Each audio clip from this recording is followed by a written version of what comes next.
régulièrement, à la veille des élections, mes amis, ma famille, à l'étranger, me disent, bon alors, cette année en France, vous allez voter contre qui? C'est vrai qu'on a la réputation d'être contre. Souvent contre, et moi le premier. Je suis souvent contre telle injustice, telle chose, tel truc qui m'énerve. Le balai à passer, les politiciens, tout. Le temps, je suis contre le temps. Contre. Alors, c'est vrai que voilà, on aime bien être contre, et j'aime bien être contre. Et souvent quand on est contre, on se sent un peu dur, rigide, inflexible. On est sûr de nos opinions, et c'est bien. Mais à force d'être trop sûr, on est quand même baladé, on manque de souplesse. On fait beaucoup de bruit pour pas grand chose. On essaye, parfois même on peut changer des choses. Mais régulièrement quand même on tourne en rond. Et à force de tourner en rond, il arrive un moment où on prend des coups et on se casse. Alors on en a marre de tomber. Mais on reste contre.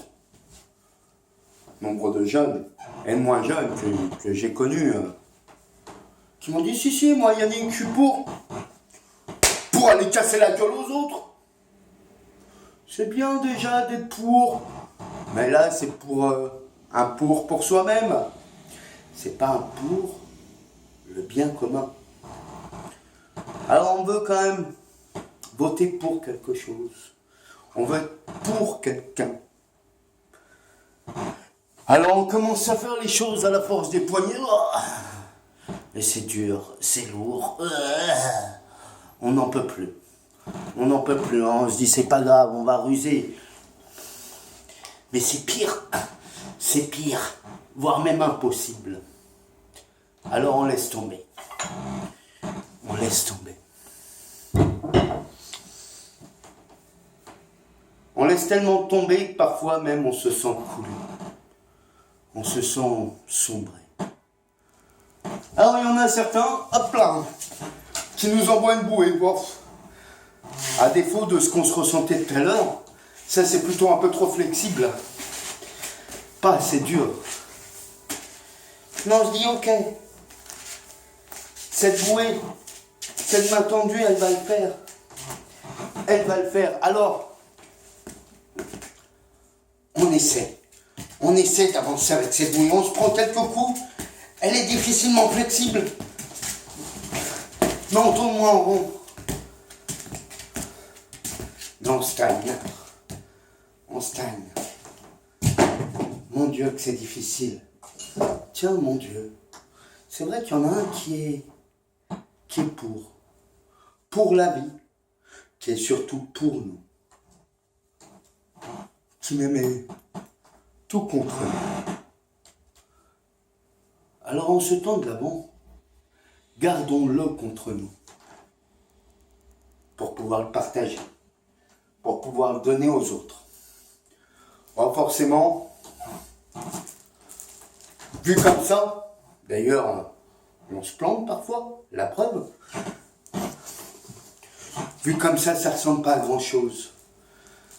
Mais on peut en faire des merveilles. On peut en faire des choses qu'on n'imaginait pas. Et le donner.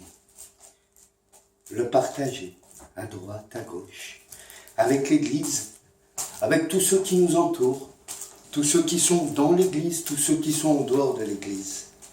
Bien sûr, ça n'empêchera pas quelques petits coups. Mais on se rattrape. On va pouvoir prendre l'air. Parfois, on ne le voit plus, on ne sait plus où il est. Et pourtant, il est bien là.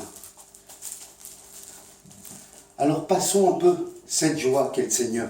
En ce temps de l'Avent, lui qui est pour nous, prenons le temps de l'écouter. De nous laisser aimer. Arrêtons de laisser les choses passer sous la jambe. Gardons-le contre nous, sur nous. Ça n'empêchera jamais les combats. Ça n'empêchera jamais de tomber.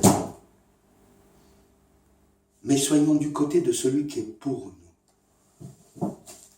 Oh, bien sûr, je le répète, mais est-ce qu'on se ne répétera jamais assez qu'il nous aime, qu'il veut nous faire prendre de la hauteur? N'ayons pas peur de lui. Il nous surprend, nous donne la vie. Alors, durant ce temps de l'Avent, préparons-nous à sa venue, à l'air nouveau qu'il va nous donner, à cette joie immense qu'il veut nous partager, afin que nous aussi, nous puissions la partager, partager sa miséricorde. Alors voilà, comme cadeau de l'Avent, comme cadeau de Noël, ce que nous pouvons nous faire, c'est prendre ces 18 secondes par jour pour prier les uns pour les autres, pour qu'on puisse apprendre à aimer, à pardonner,